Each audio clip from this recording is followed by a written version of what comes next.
What's going on, guys? It's your boy Killer Cam. I know you probably see Bentley in the background. That's the little boy, my little boy.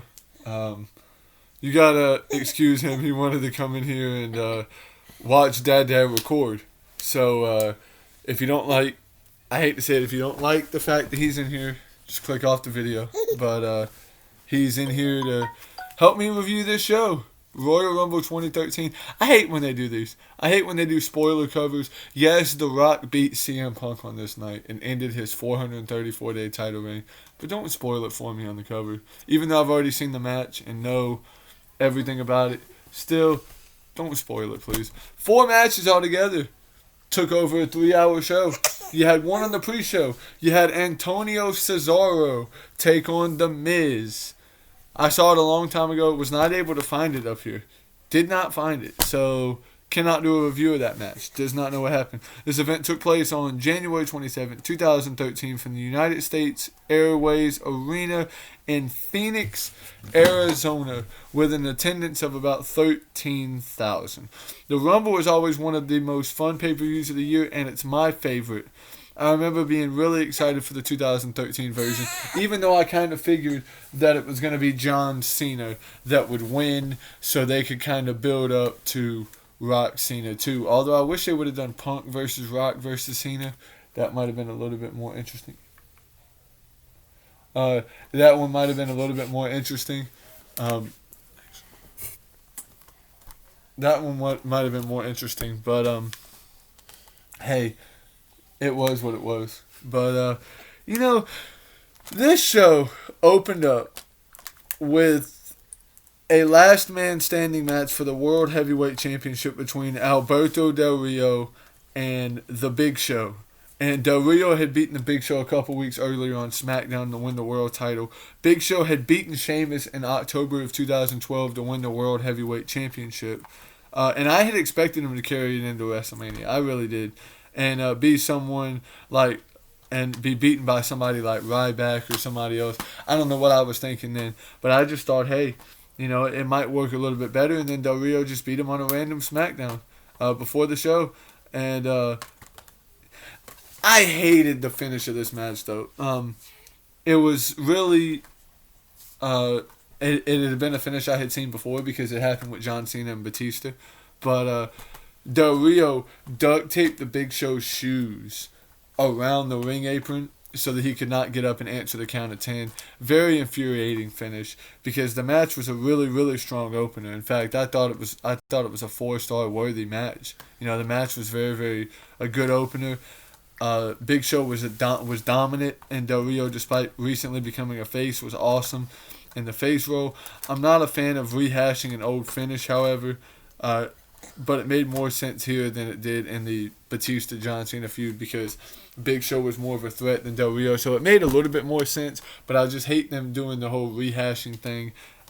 Matt Striker interviewed Dolph Ziggler, AJ Lee, and Big E Langston, and Dolph had to choose between the numbers 1 and 2. He had won a match on Raw, I think the week before this happened or the week before that, where he got to pick any number in the Rumble, and then he was told it could be either number 1 or number 2, and he said, I choose number 1 because I'm number 1, is what he said. And he would be in for a big surprise at number 2 because number 2 would be Chris Jericho, but we will get to that in just a moment.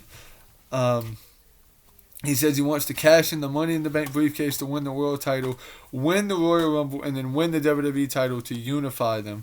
He was about a year or two early for that.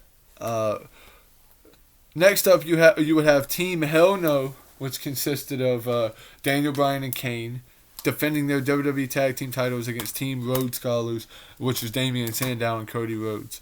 I don't get the obsession with giving tag team names the word team before their name, but it was funny. Daniel Bryan had covered his ears during Kane's pyro, which I always thought was pretty funny. This was a decent match. The finish came when Sandow turned into a missile drop kick from Bryan as Kane chokeslammed Cody, and the no lock was applied, and Damien Sandow tapped. So winner at about 9.5 minutes. You'd have winner and still tag team champs, Team Hell No, in about 9.5. 3-star match, pretty good tag team. Both teams are very entertaining and put together a good effort throughout. The crowd was hot, and while I thought Rhodes Scholars would have been good as champs, I was okay with the result. Next up, you get the Royal Rumble match, and what we knew going in was that Bo Dallas had won an NXT tournament at FanFest the day before, and he was going to be in the Rumble match. Dolph Ziggler came in. Even though I hate when the Rumble match does not main event the show because there's really no point. Now, though, with them having 2 Rumble matches, I understand, both of them are not going to go back-to-back. They're going to have a Rumble match, then they're going to have like 2 or 3 matches, then they're going to have the final Rumble match. I don't know which one is going to be this year, whether it's the men's or women's that goes on last, but I am very amped up for this year's Rumble pay-per-view. But that'll be a preview video that'll be for another time. But as announced earlier, Dolph Ziggler was the number 1 entrant. Number 2 was Chris Jericho. He had left the WWE the previous year, and he had gotten a "You Still Got It" chant. The 3rd entrant was Cody Rhodes, who literally just competed in this just before this. Other entrants, number 4 was Kofi. 5 was Santino. You'd have Cody eliminate Goldust in this match. I'm trying to look and see if there was any noticeable entrants. Rey Mysterio was there. The Godfather made a return, which was pretty cool. Wade Barrett came in at number 18. Number 19 was the winner, John Cena. You had Daniel Bryan come out, and it was funny. Daniel Bryan had eliminated Kane and then had gotten on the apron, and Kane was holding him almost like he was going to kiss him, but you knew he wasn't. And Daniel Bryan was like, "Put me back in! Put me back in!" And Kane was like, "No," and just dropped him right there on the floor and had him eliminated. But the last guy to come out was Ryback. You gotta excuse him; he's having fun. But anyway, basically, Dolph lasted the longest. He lasted almost 50 minutes in this match. The crowd is totally behind Ryback, and he planted Cena with a spine buster, and Cena does use the STF to knock out Ryback, but now has to move the 300-pound dead weight. Ryback's up. He starts bashing Cena's head into the mat, and he tries for a power slam, but Cena gets out, gets free, and throws him out, and John Cena wins in just under 55 minutes. This was a solid Royal Rumble. There was a good amount of star power, which is always good. John Cena winning makes the outcome of the main event painfully obvious.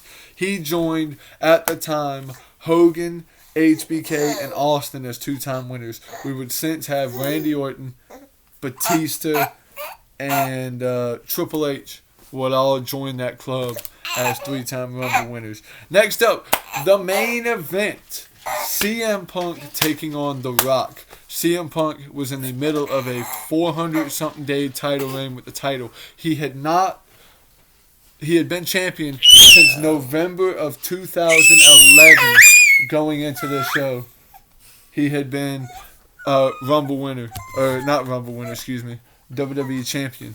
And The Rock came back on Raw 1000 and announced that he was going to be in this match, and said that he was going to be going after the WWE Champion, whoever it was. And it ended up being CM Punk here.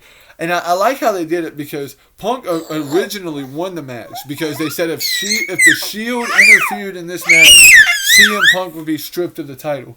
And the Shield did interfere, but the lights were out, so you couldn't see it. Punk got in there, hit him with a GTS, pinned him, 1, 2, 3, match was over. Looked like Punk was going to win. Vince came out and was like, "I'm going to strip you of the title." Rock said, no, you're not going to take it from him. I am.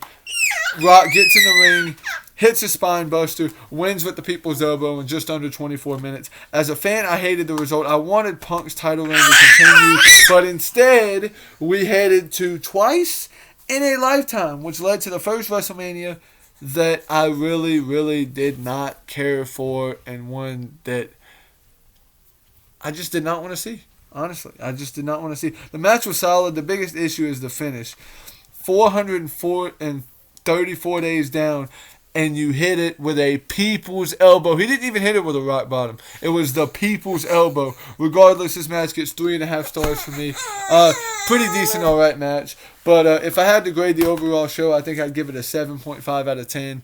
It was a lot better of a Rumble than 2012, I thought. There's nothing bad on the show. It only had 4 matches, and all 4 clock in with at least 3 stars. Nothing is mind-blowing, but everything is damn solid. I didn't enjoy the results to the Royal Rumble or the WWE Championship match, which hurt things a little bit, but it's still a very enjoyable way to spend 3 hours, and is an easy watch. I recommend. It's easily a very, very enjoyable show, and I really liked it. Anyway, guys, I should have a 14, 15, and 16 review out for you guys tomorrow. I'm going to try to finish this up by Sunday, but this one might be the last one that's uploaded tonight. I might do 14 later, but I have not decided on it yet. Yeah. Actually, I do want to go over this real quick, though. Like I said, there's always Blu-ray extras, and it just had segments from the Raw and SmackDowns before. Let me know in the comments what you thought about this show. I mean, it was painfully obvious once it got through what it was gonna happen and what everything was. But I hope you guys enjoyed this review. I'm probably not gonna upload another one just because I have SmackDown about to come on, and I may do a review of that. I haven't decided. I'm probably gonna wait until after the Rumble though, and then I'm gonna start doing Raw and SmackDown, whatever. But I will be paying attention to that just to see if they announce any more matches for the Royal Rumble, because I'd rather, go ahead and do the predictions, but I don't know if the card's set or if they have more matches. But anyway, guys, hope you guys enjoyed the video. As always, it's been your boy Killer Cam. Stay grinding, stay motivated. Next episode, we talk about a very, very controversial Royal Rumble in 2014 in a match where we all thought that it should have happened one way and something went another way. But hope you guys enjoyed. Anyway, guys, peace. Your boy Killer Cam is outie.